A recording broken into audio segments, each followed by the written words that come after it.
I'm Barney Barron Views, and I have to read so I can't get too long-winded. My family's been farming in this area for about 125 years. I came back to farm in the early 80s. My wife joined me 20 years ago and farms with me on our 450-acre diversified livestock, cattle, sheep, pigs, and chickens and crop farm. Our main products are beef and organic soybeans, but those products are integrated into a long rotation that includes hay and oats so that we can be kind to the land. In our desire to make our farming more closely mimic the prairie that preceded us, we now raise our cattle exclusively on grass and forbs, meaning that our cattle are not fed any grain. When I was recently asked about why we farm the way we do, I was reminded of something I realized about 10 years ago. When I was a kid, if you drove for an hour or two at night, your windshield would be covered with bugs. You'd have to pull over and clean them off. It was that bad. Maybe in other places that is still true. But nowadays in Iowa, if you're driving at night, 4 or 5 bugs hitting your windshield is almost a big deal. These bugs are at the bottom of the food chain. What happens to the bottom of the food chain eventually affects the top. This change in biodiversity isn't by accident. It coincides directly with the changes in how we farmed over the decades. Everyone used to farm a little of everything. On a square mile, you could easily find 4 farms. Nowadays, if you go around the same square mile, 2 of the farms are gone, all that's left is a driveway. If you didn't know they were there before, you never would. One of the farms is an acreage where someone lives, and if you're really lucky, the 4th one is still a farm. That's because the policies of the 70s encouraged farming fence row to fence row, making it really difficult to farm any other way. It also encouraged grain production and the maximization of corn and soybeans, taking out pasture and oats and hay, so rarely resting the soil. The lack of diversity isn't just impacting the bugs. It's working its way up the food chain and impacting our water.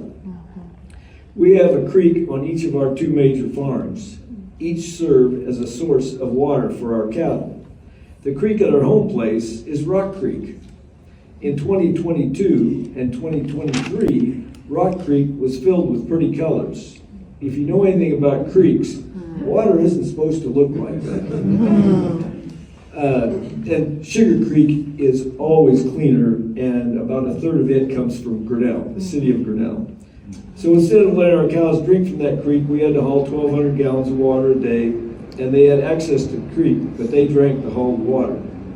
Our neighbors across the highway who didn't have access to a well and couldn't haul water ended up losing a calf, had multiple cows lose skin around their nose.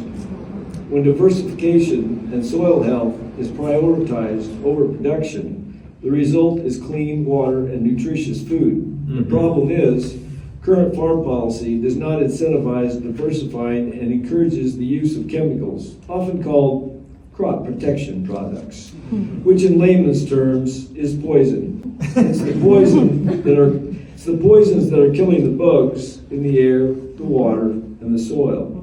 As Secretary of Agriculture, how would you promote diversification and soil health practices on Iowa farms? Firstly, I would tell you, I've been convinced of this, that what keeps the current system entrenched is ethanol.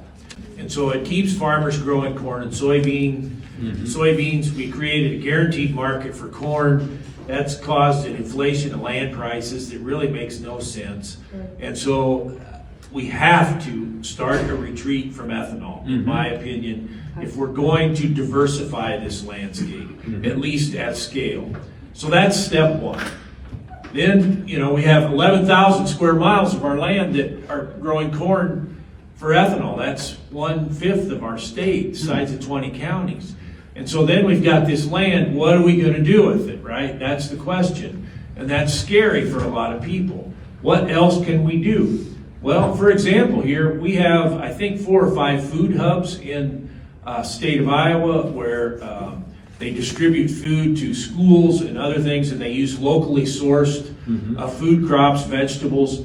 And I met with a person in Iowa City yesterday that's in charge of the food hub over there, the Southeast Iowa Food Hub. They cannot get enough food. right? They can't get enough food. They've got about 100 farmers that supply to them, and they can't get all that they need. The orders exceed the amount of food that they can get. We invest almost no money in this program in Iowa to recruit farmers and to help farmers transition into these other systems. And a lot of these farmers are making money, right, that are supplying food to these food hubs. So why can't our Department of Agriculture promote this sort of thing? You know, you look back 100 years, a town like Grinnell, a lot of the food that you ate was sourced to local farmers growing the food. In Iowa City, we had the same thing. You know, now we don't have that.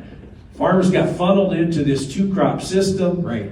Food systems went regional and eventually global. That cut the margins that farmers get for their crops. It took the money spent on food outside our borders. And now we have this system that works for nobody, right? Works for nobody. So step one, get rid of ethanol.